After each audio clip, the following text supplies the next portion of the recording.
उसे सतत सावधान रहना पड़ता है। हमारे यहाँ उस सावधानी में थोड़ी कमी आ रही है।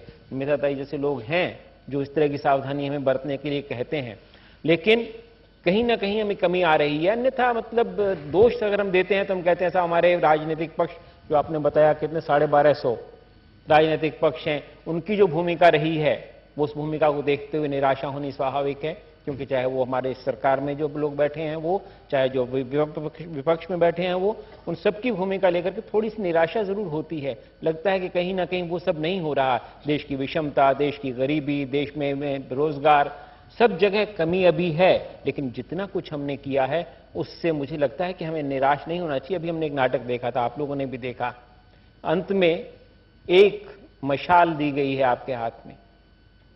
वो प्रतीक है इस बात का, जब तक ये विश्वास बना रहेगा कि मशाल उठाने वाला कोई है, लोकतंत्र मरा नहीं करता है और बीमार भी नहीं होता है। हमें लोकतंत्र को स्वीकार करना है। शर्त सिर्फ इतनी है कि हमें अपनी ताकत को पहचाना और अपनी ताकत पर चलना है और लोकतंत्र को जिंदा रखना ही है, और कोई चारा नहीं है हमारा, कोई विकल्प नहीं है इसका हमारे पास। लोकतंत्र बचाना हमारा कर्तव्य है। बहुत बढ़िया, मगर मैं थोड़ा इसको अगले हिस्से में ले जाऊंगा, अगले सवाल की तरफ। प्रकाश जी, मला असं विचारायचं की एक प्रकारे विश्लेषण मेधाताईंनी मांडलं, यांनी एक सकारात्मक असं म्हणजे त्यांचं नकारात्मक होतं अशा अर्थाने नाही, परंतु एक वेगळ्या पद्धतीने त्या विषयाचा एक अप्रोच विश्वनाथजींच्या बोलण्यातून जाणवलं। मला असं विचारायचं की तुम्ही एक विचारवंत आहात, तुम्ही समाजातल्या सर्व घटनांकडे डोळस आणि विश्लेषकाच्या नजरेतून पाहता। ही जी परिस्थिती जी मेधाताईंना सलते आहे, खुपते आहे, त्यांना त्याबद्दलचा एक असंतोष आणि एक अस्वस्थता मनामध्ये जी आपल्यापैकी अनेक जण शेअर करतो आपण, याचं कारण काय? याला कोण जबाबदार? म्हणजे समजा असं म्हणायचं ठरवलं की याला काहीतरी उपाय शोधला पाहिजे, तर उपायाची रचना कुठून करायची आपण?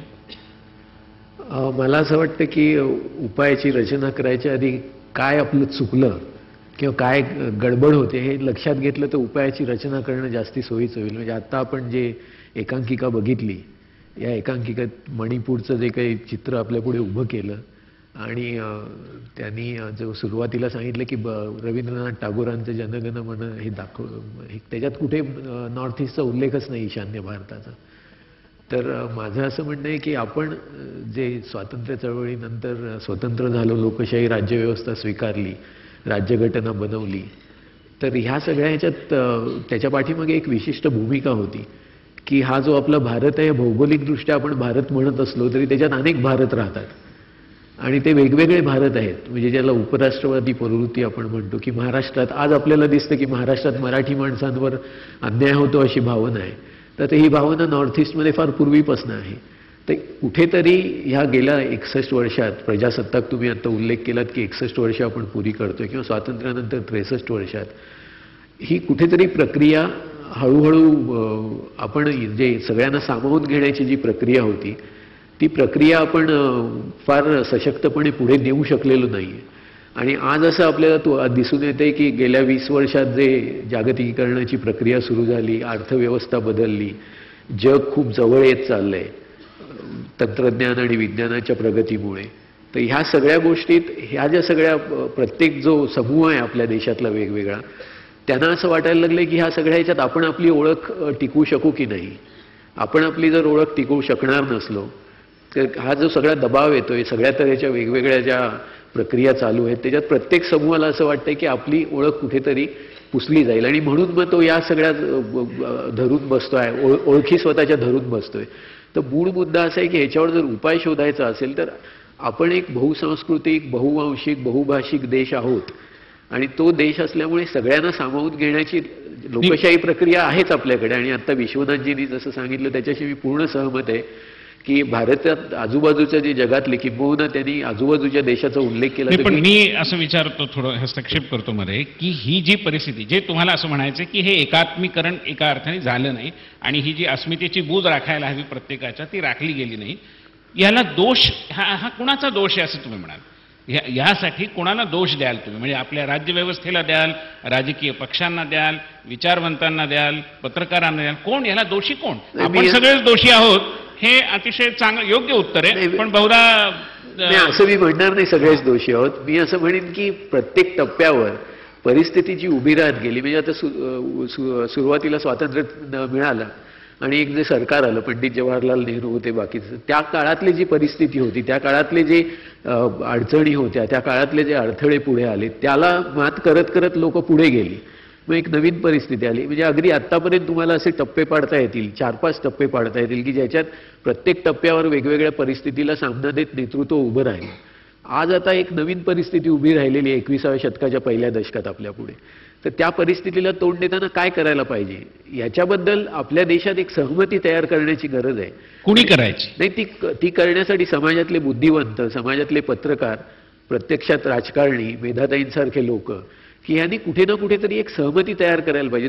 आपल्याला आज आजूबाजूला काय दिसतं की सगळे संघर्षाची भाषा चालू असते, प्रत्येक ठिकाणी संघर्ष आहेत आणि संघर्षामुळे एक अनागोंदी आहे, अराजक आहे असं चित्र उभं राहते. मला असं वाटतं की ह्याच्यात कुठे ना कुठेतरी एक मध्यम मार्ग काढण्याची गरज आहे आणि हा मध्यम मार्ग निघू शकतो.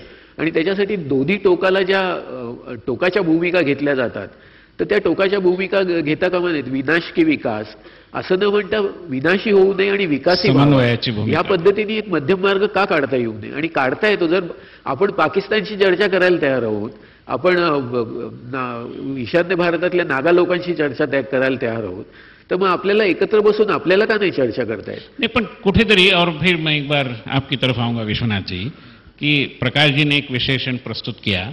मैं मानता हूं कि इस सारी प्रक्रिया को आगे बढ़ाने का काम आखिरकार राजनेताओं को, जो सत्ता में बैठे हैं, और आज ऐसा नहीं रहा कि केवल सत्ता में एक ही लोग बैठे, तो दूसरे जो आज विपक्ष में वो भी कभी कभार सत्ता में थे या कहीं ना कहीं सत्ता में है. तो कुल मिलाकर मैं ये कहूंगा कि जो हमारा पॉलिटिकल क्लास है, एक दृष्टि से वो हमारा उसके ऊपर ये दायित्व आता है, जिम्मेदारी आती है कि वो इस प्रक्रिया को ऐसे ढंग से आगे ले कि आंदोलन वगैरह करने की नौबत ही ना आए, क्योंकि चुनाव से ही तो चुनकर आते हैं. तो कहीं ना कहीं क्या ऐसा लगता है कि ये जो चुनाव की प्रक्रिया है, जनतांत्रिक प्रक्रिया है, वो कमोबेश जन धारणाओं को और जन के बीच जो एक अस्वस्थता है, एक रेस्टलेसनेस है, उसको मुखर करने के लिए अपर्याप्त साबित हो रही है. It has failed in a way voicing the unrest that is there in the minds of the people. नहीं, दोनों बातों में आपसे सहमत नहीं हूं. पहली बात तो ये कि दायित्व किसका है, जो स्थितियां बनी हैं उनके लिए दायित्व किसका है. मोटे तौर पे सामने दिखता है कि साहब जो आदमी काम कर रहे हैं उनको काम करना चाहिए था, वो नहीं कर रहे. जैसे हमारे राजनीतिक नेतृत्व से हम लोग निराश हो सकते हैं, हम लोग उससे स्वीकार भी करते हैं क्योंकि हम ही ने उनको बनाया है. लेकिन सबसे पहला चीज आती है कि साहब राजनीतिक पक्ष जो हमारे हैं, जो सत्ता में बैठे हुए हैं, जो राज कर रहे हैं, उन्हीं का दोष होना चाहिए. बहुत आसान तरीका है ये किसी चीज को समझने का, इसमें कोई शक भी नहीं कि यस, उन लोगों का दोष तो है ही.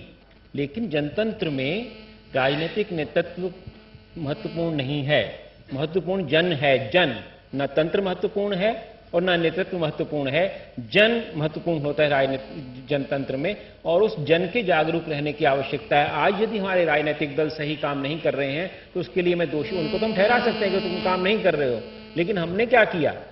हम जब चोरों को, डाकुओं को, अपराधियों को, बलात्कारियों को चुनकर भेज देते हैं विधानसभा में, लोकसभा में, तो उसके लिए कौन दोषी है? हमारा दोष है. हमें स्वीकार करना पड़ेगा कि हमने वो काम नहीं किया जो हमें करना चाहिए था. वो जागरूकता हम में होनी चाहिए. और एक चुनाव के बाद दूसरे चुनाव, तीसरे चुनाव, सब जगह वही करते रहते हैं. हम सीखना ही नहीं चाहते इस बात से. कैसे हो सकता है कि एक आदमी चुनाव जीत जाए और जेल में बैठा हुआ है, जेल से बाहर ही नहीं आ रहा है, विधानसभा में पहुंच ही नहीं रहा और उसको हमने चुनाव जिता दिया? कैसे चुनाव जिता दिया? इसका मतलब यह है कि कहीं ना कहीं जनतंत्र की सफलता की सबसे बड़ी शर्त यह होती है कि जन अपने अधिकारों के प्रति, अपने कर्तव्यों के प्रति जागरूक हो. हम ये सारी बातें नेतृत्व पर नहीं थोप सकते. नेतृत्व तो बेकार हुआ ही करते हैं क्योंकि उन्हें हम नेता बनाते हैं. यहां कोई नेता नहीं है हमारे देश में, हमने अपने प्रतिनिधि चुने हैं. हमारा दुर्भाग्य ये भी है कि नेता हमें चुनने चाहिए. मेधा पाटकर जैसी कोई नेता हमें चुननी चाहिए जो आगे आकर के हमें बता सके क्या करना है. या वो लड़की, जो वो महिला जिसने आपके सामने आकर के बत्ती जला दी है, जो मनोरमा आपको सिखा रही है कैसे हमको आगे बढ़ना है. तो ये जन की जागृति आवश्यक हुआ करती है लोकतंत्र की सफलता के लिए. और जब तक हम अपने अधिकारों के प्रति, अपने कर्तव्यों के प्रति जागरूक नहीं होंगे, हम यानी मैं और आप, आम आदमी इस देश का, वो जब तक ये नहीं समझेगा कि मेरा कर्तव्य पूरा कर रहा हूं या नहीं कर रहा हूं, और दूसरी तरफ उंगली उठाते रहेंगे, हम दूसरी तरफ उंगली उठाते हैं, 2 उंगलियां अपनी तरफ भी उठती हैं. ये ध्यान रखना चाहिए हम लोगों को. और मुझे लगता है कि जो आप बात करना चाहते थे कि जनतंत्र की सफलता के लिए हम किसको दोषी ठहराएं, हम किसी और को दोषी नहीं ठहरा सकते। हमें अपनी ओर देखना ही पड़ेगा, अपने भीतर झांकना ही पड़ेगा, अपने आप को बेहतर बनाना ही पड़ेगा, तभी जनतंत्र बेहतर होगा। मैं इस पर और आगे आपको सवाल करूंगा, मगर बीच में मेधाताई हे म्हणाले की शेवटी आपल्याला विचार करायला पाहिजे, सर्वसामान्यांना विचार करायला पाहिजे, आणि तुम्ही सर्वसामान्यांच्या वतीने एक जन आंदोलनांचा मोठा पट मांडला आहे, त्याचं तुम्ही नेतृत्व करत आहात. आणि मी तुमचं आंदोलन मासिकाचे नियमित वाचक आहे. माझी माहिती बरोबर असेल तर तुम्ही देखील एक राजकीय पक्ष स्थापन करण्याच्या दिशेने पाऊल उचललं होतं आणि एक जन आंदोलन किंवा अशा प्रकारची चर्चा तुमच्या चळवळीमध्ये झाली होती की जन आंदोलनांनी देखील आता जर उपायच नसेल दुसरा काही तर आपण निवडणुकीच्या मैदानात उतरलं पाहिजे. थोडं मला माहिती करून घ्यायचं की असं काही विचार आहे का, आणि दुसऱ्या बाजूनी त्याचा अर्थ असा होतो की राजकीय पक्ष ज्या निवडणूक प्रक्रियेत सहभागी होऊन सत्तेमध्ये येतात आणि ती सत्ता परिस्थिती बदलण्याचं एक महत्त्वाचं साधन असल्यामुळे तिचा आपण एक प्रकारे तसा वापर करावा अशी अपेक्षा असते. या वहिवाटीला काही पर्यायच नाही. जर तुम्हाला परिवर्तन घडवून आणायचं असेल तर जन आंदोलनं किती प्रबळ झाली तरी ती ते परिवर्तन आज घडवून आणू शकत नाहीयेत बहुधा, आणि त्यामुळे राजकीय पक्षांच्या मार्गानेच आपल्याला जावं लागेल.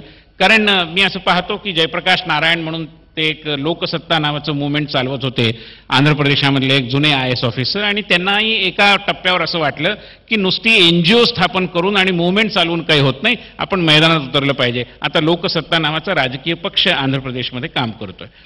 तर या सगळ्या पार्श्वभूमीवर कुठेतरी राजकीय पक्षबाजीची अपरिहार्यता आणि राजकीय पक्ष म्हणून निवडणुकीच्या आखाड्यामध्ये उतरण्याला पर्यायच नाही, अशा काही टप्प्यावर हे विचारमंथन आलंय की काय?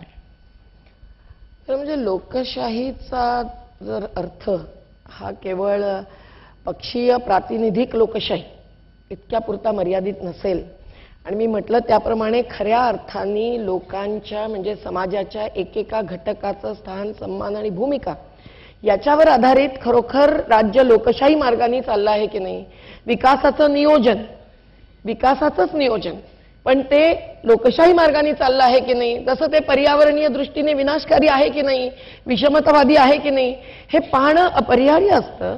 त्या प्रकारे आपण जर भिंगातून हे सगळं पाहत गेलो तर आजची परिस्थिती ही केवळ या की त्या 1250 पैकी एकेका पक्षाच्या मुळेच निर्माण झालेली नसून तर पक्षीय राजकारणाची जी व्यवस्था, जी चौकट, जी प्रक्रिया, जे नीती नियम आज आपण स्वीकारलेले आहेत आणि त्या नीती नियमांच्या आधारे आपापला स्वार्थ साधण्याची एक स्वार्थ लोलुपता या व्यवस्थेचा जो एक अंग अपरिहार्य असा बनून गेलेली आहे त्यामुळे निर्माण झालेली आहे.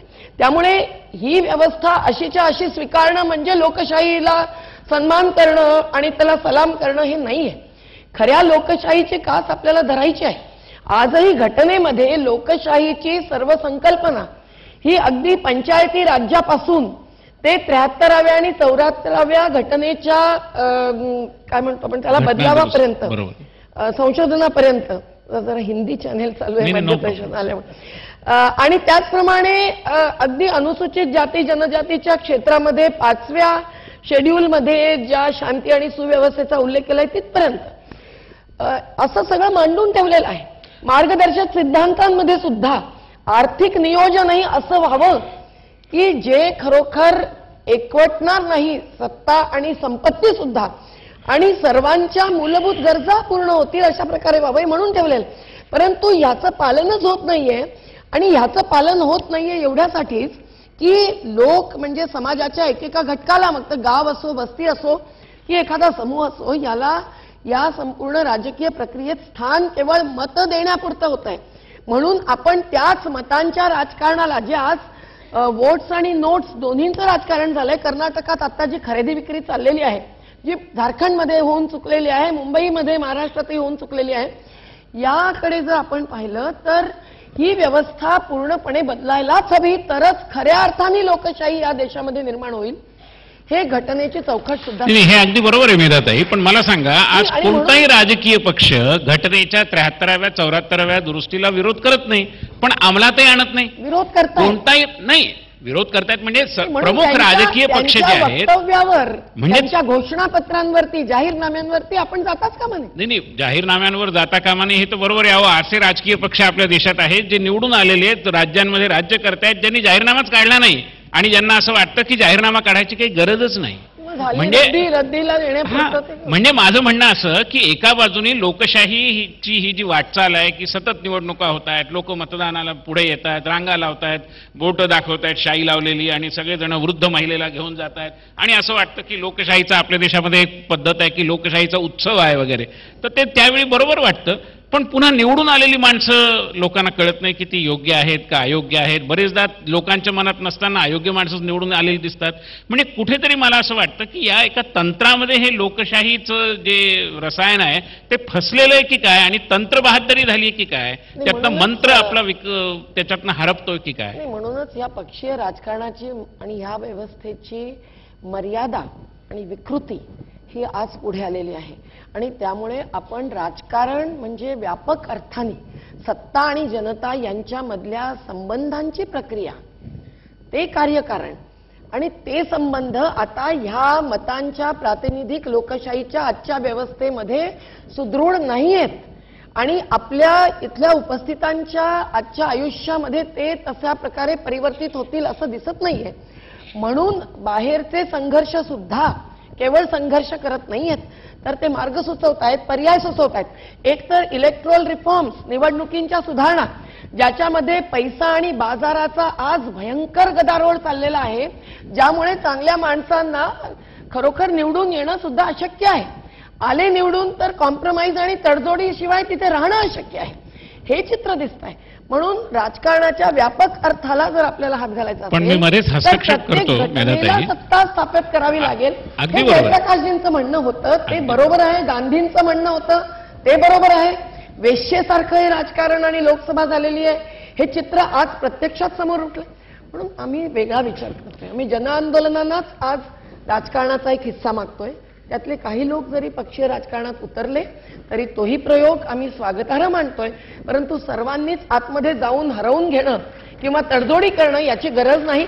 उलट लोकांची सत्ता स्थापन करण्यासाठी एक लोकसत्ता नावाचा पक्ष इतका अपुरा पडतोय की लोकसत्तेसाठीच जनआंदोलनांचं राजकारण आणि त्यातून खऱ्या लोकशाहीची, लोक अधिकाराची स्थापना, ही गावागावाच्या गावसभेचे अधिकार, आदिवासींचे जंगलांवरचे अधिकार, माहितीच्या अधिकाराच्या पलीकडे जाऊन विकास नियोजनाचे अधिकार, खऱ्याला खरं आणि खोट्याला खोटं म्हणण्याचे अधिकार, हे आम्ही आग्रहाने मांडतोय आणि तेच आमचं राजकारण. मला बहुत अच्छी बात कही है कि सही को सही कहने और गलत को गलत कहने का अधिकार हमें मिलना चाहिए.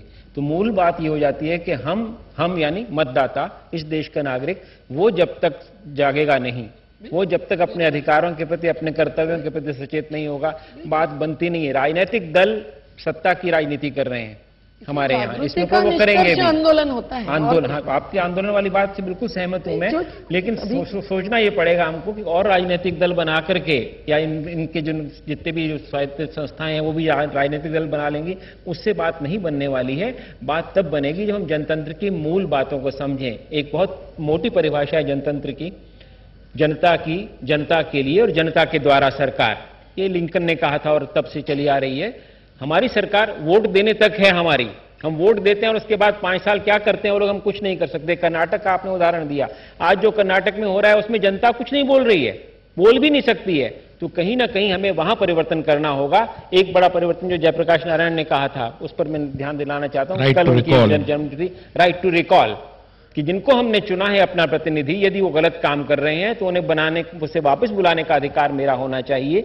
ये अधिकार जब तक हम नहीं देंगे, और ये बात चल भी रही है, तो तब तक बात नहीं बनेगी. मैं दोनों के चर्चा और उसमें जो भी कहा गया, उसमें जो बिंदू आहे त्याच्याकडनं मी जरा तुमच्याकडे वळतो बाळाजी. मला असं म्हणायचं की मीराताई म्हणतायत, हेही म्हणतायत, आणि आपण असं पाहतो की अनेक चांगली चांगली माणसं राजकारणात जातात. म्हणजे एका बाजूने आपल्याकडे राजकारणाविषयीची आणि विशेषतः राजकीय नेत्यांविषयीची इतकी निर्भत्सनेची भावना आहे लोकांच्या मनामध्ये. परवा मी एक ईमेल बघत होतो, लोकसभेसाठी कॅन्डिडेटचं आवेदनपत्र असं एकाने एक ईमेल पाठवला. त्या ईमेलमध्ये सगळं हेच आहे की किती खून केले, किती हे घातलं, भ्रष्टाचाराचं काय वगैरे वगैरे. म्हणजे लोकांना राजकीय नेत्यांची अशी थट्टा करणं, निर्भत्सना करणं, त्यांची निंदानालस्ती करणं, याच्यामध्ये एक आनंद मिळतो. मध्ये एक झी मराठीवरती तो कार्यक्रम होतो सारेगमप, त्याच्यामध्ये मला वाटतं अजय अतुलनीच एक पोवाडा म्हटला होता. त्या पोवाड्यात असं वर्णन होतं की देवाला एकदा चुकून असं झालं की माणसं बनवता बनवता एक मेंदूविहीन माणूस पृथ्वीवर पाठवला. तर मग प्रश्न पडला की ह्याला आता काय काम द्यायचं, तर देवाने ठरवलं की त्याला राजकारणात पाठवायचं. म्हणजे अशा प्रकारची एक, बघा या टाळ्या ज्या पडतात ना, म्हणजे अशा प्रकारची एक निर्वत्सना, म्हणजे राजकीय, बरं डोक्यावर घेणारी जनताच आहे, त्याला डोक्यावरून उतरवणारी जनताच आहे. तर अशा प्रकारच्या एका चक्रामध्ये जन आंदोलनांच्या पार्श्वभूमीवर वा कुठल्याही प्रकारच्या चांगल्या इराद्याने राजकारणात आलेली माणसं ही चांगली राहू शकत नाहीत असं राजकारण सांगतं. राजकारणात गेलेली चांगली माणसं ज्यावेळी थोडीशी वाईट वागायला लागतात, त्यावेळी त्यांना ज्यावेळी विचारलं जातं की असं का करता, तर ते म्हणतात काय करणार, निवडणुकीसाठी हे सगळं करावं लागतं आम्हाला. यावर तुमचं उत्तर काय बाळ? माझं उत्तर मी तुम्हाला एका वाक्यात सांगतो की मेधाताईंसारखी चांगली लोक जास्तीत जास्त जर राजकारणात गेली तर राजकारणाच्या सुधारणा जाऊ नये असं जनमानस. मी तुम्हाला सांगतो, आता तुमच्या त्या वाक्याला ज्या टाळ्या पडल्या आणि तुम्ही नंतर सांगितलं की डोक्यावरही बसवणारी लोकच असतात आणि डोक्यावरनं उतरवणारी लोकच असतात. मुळात विश्वनाथजी जे म्हणाले तसं आपण आपल्यात बघायला पाहिजे की काय करायला पाहिजे. मुळात आपणच लोकांना निवडून देतो. आता तुम्ही जे मेंदू नसलेल्या माणसाचं उदाहरण दिलं, मला असं म्हणायचं आहे की शेवटी तुम्हाला बदल घडवायचा असेल तर राजकीय पक्षांशिवाय ह्या देशात दुसरा पर्याय नाही. तुम्हाला जर लोकशाही राज्यव्यवस्था राबवायची असेल तर मेधाताईंसारखे जे लोक आंदोलन करतायत त्याला पूरक म्हणून राजकीय व्यवस्था राबवणारे राजकीय पक्षच असायला पाहिजे. राजकीय पक्षविरहित लोकशाही वगैरे ह्या गोष्टी खूप चर्चा झाली असली तरी ती प्रत्यक्षात येण्यासारखी परिस्थिती नाही. त्यामुळे राजकीय पक्ष असे निर्माण करावे लागतील किंवा जे आहेत ह्याच्यात असा बदल घडवून आणावा लागेल की ज्या योगे हे राजकारण सुधारण्याची एक एक टप्प्याने, हे काही एका रात्रीत होणार नाही, एका महिन्यात होणार नाही, ही खूप मोठी प्रक्रिया आहे. मला असं वाटतं की ह्याच्यासाठी जे जयप्रकाश नारायण यांच्यापासून जे निवडणुकीच्या सुधारणाचा जो सारखा विचार चालू आहे आणि आग्रह चालू आहे, त्याच्यात 2 सुधारणा करणं अत्यंत आवश्यक आहे की, आणि ज्याची निवडणूक आयोगाने आणि सर्वोच्च न्यायालयाने त्याची सूत्रही ठरवून दिलेली आहेत, पण ते कोणीही राजकीय पक्ष डाव्यापासून उजव्यापर्यंत कोणीही मान्य करायला तयार नाही. याची 2च गोष्टी माझ्या मते करणं आवश्यक आहे. एक गोष्ट म्हणजे ज्या व्यक्तीविरुद्ध फौजदारी गुन्हा दाखल झालेला आहे, फौजदारी गुन्हा, हे बलात्कार, दरोडा, खून वगैरे, त्याला निवडणुकीला उभं राहू देता कामा नये. आणि दुसरी मी अशासाठी म्हणतोय की अशा तऱ्हेचे आरोप जे लावतात त्याची एक छाननी करण्याची यंत्रणा करा. नाही ना, पण आपल्याकडे आता आणीबाणीमध्ये जी लोक जेलमध्ये गेली तर ते गुन्हेगारच झाली एक प्रकारे, असं म्हटलं जाऊ शकत. नाही, याच्यावर कुठे ना कुठेतरी तुम्हाला पर्याय काढावा लागेल. दुसरी सूचना काय तुमची? दुसरी सूचना आहे की निवडणुकीचा जो पैसा आहे, म्हणजे आज कर्नाटकात जे होतंय किंवा झारखंडमध्ये होतंय, या निवडणुकीच्या पैशासाठी तुम्हाला एक वेगळी व्यवस्था करावी लागेल. मी असं म्हणत नाही स्टेट फंडिंग द्यावं, पण खुल्या रीतीने लोकांना निवडणुकीचे पैसे राजकीय पक्षांना देता आले पाहिजेत. मला जर एका क्ष पक्षाला पैसे द्यायचे असतील, समजा 1 कोटी रुपये, माझ्याकडे नाही आहेत पण समजा धरून चाला 1 कोटी रुपये द्यायचे आहेत, तर मला एक अशी व्यवस्था पाहिजे की मी ते दिले तर त्याबद्दल माझ्यावर कुठलं बोट उगारलं जाणार नाही की म्हणजे मी अधिकृतरित्या हे पैसे देऊ शकतो. अशी एक व्यवस्था निर्माण करा. तपशील ठरवता येईल पण हा मुळात मुद्दा तयार झाला पाहिजे. पण ह्याच्यात राजकीय पक्ष, आत्ताचे जे प्रस्थापित चौकटी राबवणारे राजकीय पक्ष आहेत ते याच्यावर, आणि मी पुन्हा मेधाताईंकडे वळतो की याच्यावर एक राजकीय पक्षांचं ठोस उत्तर असं असतं की राजकीय पक्ष हे जनतेला उत्तरदायी आहेत. आमचं जर काम पसंत पडलं नाही तर आम्हाला ते फेकून देतात, पण तुम्ही म्हणजे एनजीओज म्हणजे चळवळी या कुठे लोकांना उत्तरदायी आहेत? तुम्हाला कुठे निवडणूक लढवायची, तुम्ही काय वाटेल ते बोलू शकता. अशा प्रकारचा एक स्टॉक रिस्पॉन्स ज्याला म्हणता येईल, एक ठराविक रिस्पॉन्स चौकटीतला, चाकोरीतला हा राजकीय पक्षांकडून येतो. म्हणजे राजकीय पक्षांचं म्हणणं असं की निवडून येणं हे जनतेच्या समर्थनाची पावती असल्यासारखं आहे, आणि एकदा आम्ही निवडून आलो की मग तुम्ही आम्हाला प्रश्न विचारण्याचं काही कारण नाही, कारण लोकमत तर आमच्या मागे आहे, आम्ही सिद्धच केलंय. याला तुम्ही चळवळीतल्या नेत्या म्हणून काय उत्तर द्याल? म्हणूनच हा त्यांचा जो ॲरोगन्स आणि गर्व आहे तो त्यांच्या मॅनेजमेंटच्या तंत्राचा जो काही लाभ ते निवडणुकींच्या आजच्या व्यवस्था आणि प्रक्रियेतून मिळवू शकतायत त्यातून निर्माण झालेला आहे. तुमच्या पक्षाच्या प्रमोद महाजनांनी असं मॅनेजमेंट करून दाखवलं आणि कुमारस्वामी तसंच मॅनेजमेंट करून खरेदी विक्रीच्या रूपाने दाखवत आहेत। आणि म्हणून पक्षीय राजकारण हेच एकमेव लोकशाहीचं माध्यम, प्रतीक आणि त्याचं एक चित्र आहे, चरित्र आहे असं न मानण्याची आता गरज आहे। पक्षीय राजकारण पूर्णतः नकारत नाही, त्यांना आम्ही अस्पृश्य मानत नाही, परंतु पक्षीय राजकारण हा लोकशाहीच्या व्यापक कॅनव्हासवरचं एक हिस्सा आहे। लोकशाही ही पक्षविरहित नाही, पण पक्षांच्या, पक्षीय राजकारणाच्या, निवडणुकीच्या, संसदीय राजकारणाच्या बाहेर लोकशाहीचा कॅनव्हास फार मोठा आहे।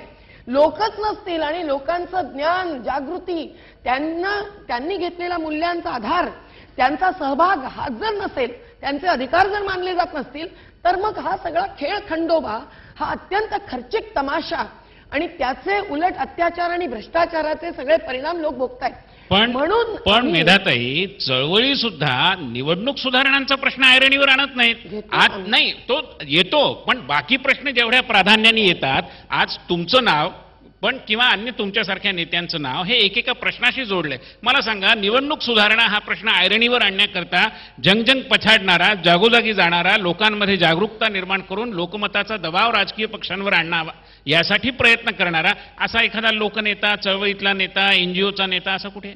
लोकमताचा दबाव राजकीय पक्षांवर आणणं इतकंच नव्हे, तर त्यांना झुकवणं हे सर्व पक्षांच्या पार सुद्धा उभं राहून पण आपल्या मूल्यांच्या चौकटीत करणं हे आंदोलनकारी जनसामान्य करतायत। तसं चित्र नाहीये आज। तसं चित्र आहे, ते जवळून नीट समजून घ्यायला हवं। केवळ आपण अनेकदा राजकीय प्रक्रिया आणि राजकीय सहभाग म्हणजे निवडणुकीत मतं घेणं किंवा निवडणुकीच्या संदर्भातच बोलतो, ह्याची मर्यादा आज समजावून घेण्याची आणि समजावून देण्याची गरज आहे। नाहीतर मग निवडणुकीच्या राजकारणाबद्दल बोला, त्याच्या सुधारणाबद्दल बोला, त्याच्यामध्ये सहभाग अधिकाधिक वाढवा, एवढ्यापुरतं ते तर खूप लोक करतायत। परंतु आज निवडणुकींच्या बाहेर मी म्हटलं त्याप्रमाणे एकेका वॉर्ड सभेचं काय होतंय, वॉर्ड सभा जमल्या तर ना, वॉर्ड सभा होतच नाही। तेच तर, त्यामुळे त्यासाठी वॉर्ड सभा सोडा, समोर बसलेली लोक साक्ष आहेत। हाऊसिंग सोसायटीच्या सभेला किती जण येतात? म्हणून नाही, त्यामुळे जन आंदोलन ज्या पातळीवर विचार करतात आणि लोकांच्या ऍग्रीड याला सामाजिक जागरण, सामाजिक ऊर्जा चेतवावी लागेल, हे सगळं मला मान्य आहे। पण शेवटी त्याला तुम्हा कुठल्या तरी औपचारिक स्ट्रक्चरमध्ये न्यावं लागतं आणि त्यासाठी निवडणूक सुधारणांच्या पासून आपल्याला कदाचित याची सुरुवात करावी लागेल। औपचारिक स्ट्रक्चर हे आपण ज्या अर्थाने राजकीय म्हणतोय तेवढंच नसेल, तेही असेल, परंतु त्याच्याबरोबर सामाजिक स्ट्रक्चर्स, इन्स्टिट्यूशन, संस्था ज्या गावागावामध्ये होत्या, ज्या वस्तीमध्ये आजही बऱ्यापैकी आहेत, गावातही, त्या सगळ्या तोडल्या जातात। जाती संस्था तोडली पाहिजे, धर्म भेदभाव सोडायला लावले पाहिजेत, परंतु त्याचबरोबर समाजाचं जे एकत्रीकरण आहे, तिथे जो सहकार खऱ्या अर्थाने आहे तो तोडून मग सहकारी सोसायट्या राजकारण्यांच्या भक्षस्थानी पडतायत। पारंपरिक अगदी बरोबर। नहीं, मगर विश्वनाथ जी, मुझे अभी आप बताइए कि मेधा जी जो कह रही एक बिंदु जो उसमें है, मगर आज लोगों को लगता है कि जन आंदोलनों और बाकी सारे जो भी इस तरीके के मतलब प्रयास चलते हैं उसको सब लोग सम्मान देते हैं, ऐसा नहीं कि उसकी तरफ कोई शक की निगाह से देखता है, मगर उससे काम बनता दिखाई नहीं देता ना। काम तो बनता है जो सत्ता में आता है उसके आधार पर, मतलब अंततोगत्वा नहीं। जो मैं आकलन कर रहा हूं कि इस तरीके के आंदोलन, नर्मदा आंदोलन हो, जयप्रकाश जी का